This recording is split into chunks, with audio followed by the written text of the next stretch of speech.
Em 20 de agosto de 1917, nasce Kenneth Hagin, o que seria um dos maiores evangelistas da história e um dos maiores propagadores da teologia da fé bíblica. Nasce nos Estados Unidos. O início da vida de Kenneth Hagin foi muito difícil, pois ele nascera com uma deformidade, uma enfermidade rara no coração, uma deformidade que não havia cura nem tratamento.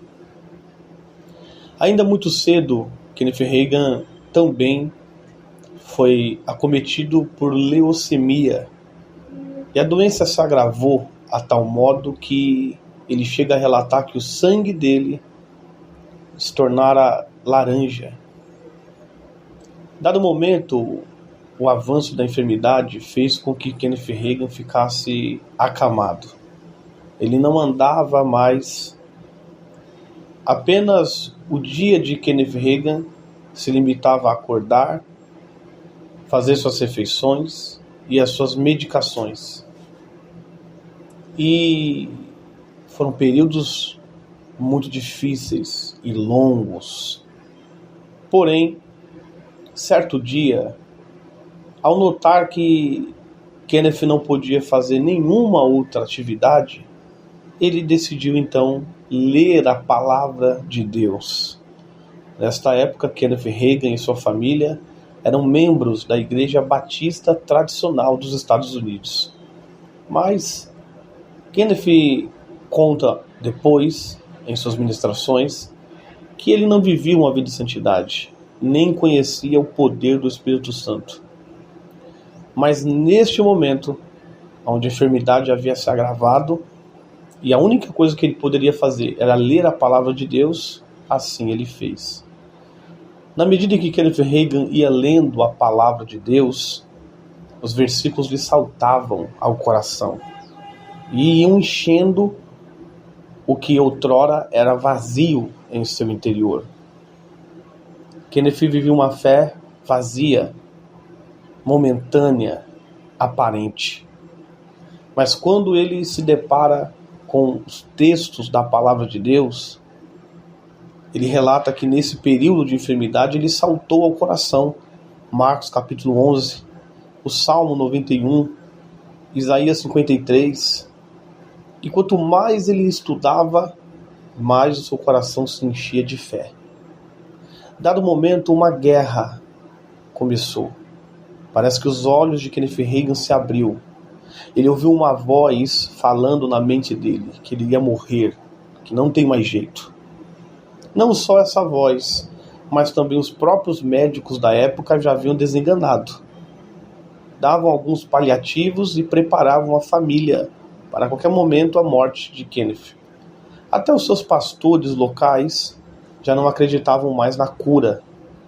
Kenneth estava extremamente magro, extremamente enfraquecido e já não se movia praticamente na cama, já não andava. Para todos era o fim. Mas ao estudar a palavra de Deus, ele notou que havia algo mais trabalhando para a morte dele. Uma voz que dizia o tempo inteiro palavras de maldição na cabeça dele. E ele identificou que essa voz era do inimigo. Nesse mesmo tempo em que Kenneth Hagin estudava a palavra de Deus e travava essa batalha, ele começou a ter visões. Em uma dessas visões ele relata que em espírito ele foi levado até a porta do inferno. E ele viu um grande portal em um lugar em chamas e abismos. E havia um demônio gigante, um monstro, que como um imã o puxava para ele. De repente, Kenneth ouviu uma voz de cima, falando em uma língua estranha que ele não podia compreender. Mas aquela voz poderosa fez com que o inferno tremesse, os demônios fugissem. E antes dele cair pelo portal, pelo abismo, aquela voz o puxava para cima e ele acordava. Nesse momento, Kenneth Hagin entendeu que ele não era salvo. Deus estava querendo comunicar à alma dele que não adiantava ele participar de uma denominação, que não adiantava ele se denominar cristãos, mas que ele precisava conhecer o Espírito Santo e a graça de Deus. Nesse momento, Kenneth Hagin começa com mais ousadia e fé, buscar na palavra e agora em oração. Todas as manhãs, as famílias tradicionais, como de costume, se reuniam à mesa para tomar café da manhã. E Kenneth Hagin, cheio de fé e de ousadia, decide e diz: amanhã eu vou descer e tomar café junto com vocês. E a família de Hagin acha que ele está delirando e não responde nada. No dia seguinte, Hagin levanta-se de manhã da cama e cai prostrado no chão.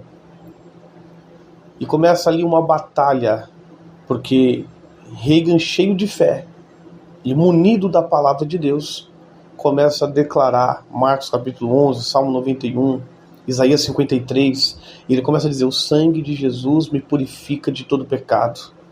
A obra da cruz me libertou de toda enfermidade.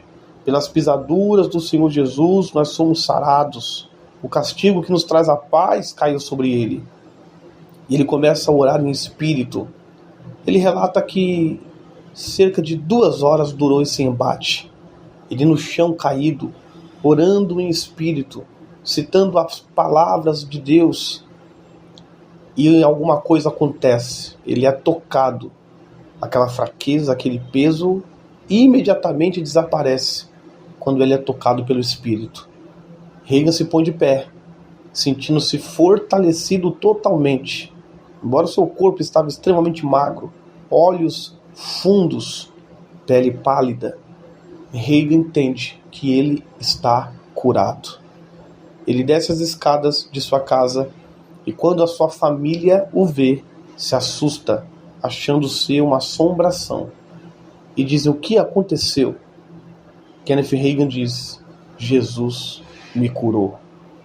Esse episódio vai se tornar um marco na história, na família e no ministério de Kenneth Hagin. Tempo depois, Kenneth Hagin, ainda jovem, ele era muito alto e magro.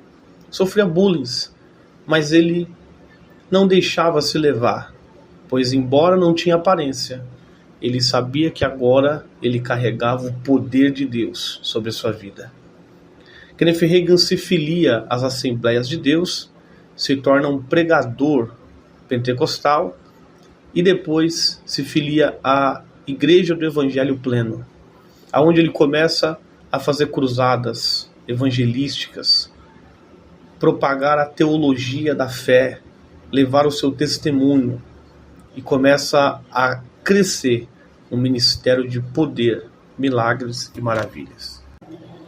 Kenneth Hagin foi pastor itinerante, produziu dezenas de livros de escritos sobre a fé, sobre cura, sobre libertação, sobre prosperidade, que impactaram milhares de pessoas.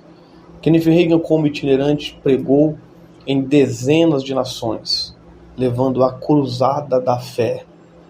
Foi um propagador do evangelho em muitas nações e também nos Estados Unidos, em muitas igrejas que o convidavam para ministrar. Também propagou o evangelho pela rádio e por vários meios de comunicações, além de seus livros e cruzadas. Hagin, certo tempo depois, funda a Escola Bíblica Rema e depois a Igreja Bíblica Rema.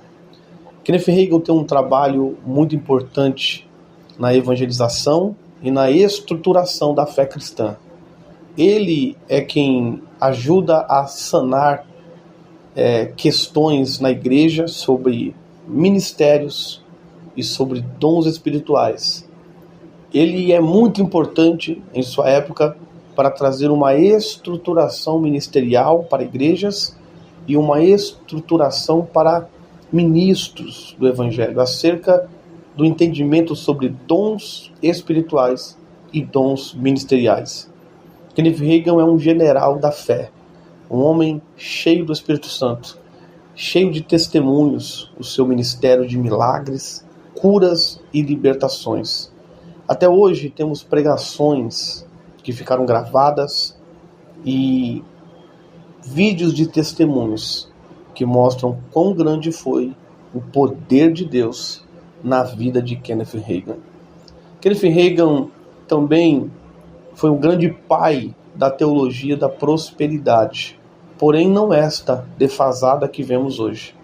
Kenneth Hagin ensinava que prosperidade não é dinheiro, mas é qualidade de vida e generosidade para com o Senhor e o próximo. No final do seu ministério, muitos dos discípulos de Kenneth Hagin é quem pegavam seus ensinos e abriam denominações distorcendo a palavra que antes foi entregue pura a eles e agora de uma forma contaminada, visando lucro pessoal e outras coisas, estava sendo disseminada. Um dia Kenneth Hagin convidou discípulos e ex-discípulos para uma ministração e quando chegaram lá, ele os repreendeu asperamente, dizendo que não foi isso que eles o haviam ensinado, e depois os convocou ao arrependimento. Kenneth Hagin agora descansa no Senhor. Em 19 de setembro de 2003, Kenneth Hagin partiu. Deixou um legado de poder, milagres e a fé bíblica. A fé que move as montanhas. A fé que foi ensinada por Jesus. A fé que vem do Espírito de Deus. As suas dezenas de escritos até hoje edificam. E a escola bíblica Rema até hoje forma discípulos com uma visão poderosa. Muitas pessoas, pregadores e pastores da atualidade do mundo inteiro, foram diretamente ou indiretamente influenciados pelos ensinos de Kenneth Hagin. Eu sou um deles, impactado pelo poder e pela sabedoria, pelo ministério que Deus dera a esse homem. Um legado de fé, santidade e compromisso com o reino de Deus. Hagin deixou. Deus procura novos e você pode ser um deles. Deus te abençoe e até o próximo vídeo.